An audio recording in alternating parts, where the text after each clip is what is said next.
I got a vintage Onkyo Integra amp here that I found at the thrift store years ago. This thing's been awesome, but I'm having an issue with it where the speaker channel switch isn't really working right. So I pulled it apart.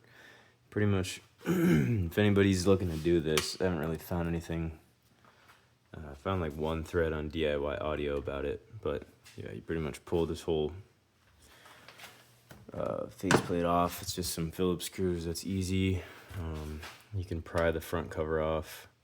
It's not bad. There's all this stuff's just adhered on there. I think it's gonna go back on just fine. And then the speaker selector switch lives right here and is connected to your headphone input. And it kind of looks like this. And really all you gotta do is just get like a cheap this is literally a $5 soldering iron from Harbor Freight. And then grab some soldering wick.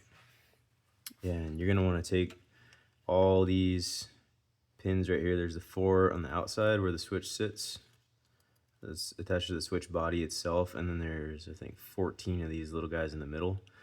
All you do is you just heat up this soldering wick and you push it up against each one of those pins and it absorbs the solder. And then once you have all the solder gone, you just pull the switch out. It was kind of hard to get out of here too. You kind of have to like bend it up over this board right here, and then you can kind of pull it out. So yeah.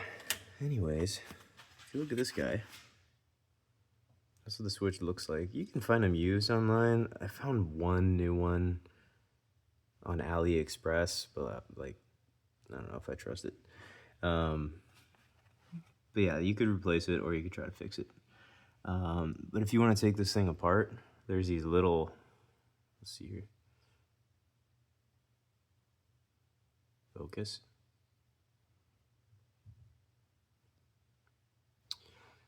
Hang on. There's these little tabs right here where my thumb's pointing. Those you got to bend with some needle nose pliers. Bend them so they're together like that. And then this whole thing is going to slide out of there.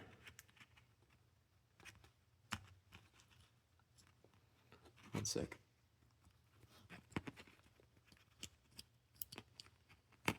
And then you can see the problem.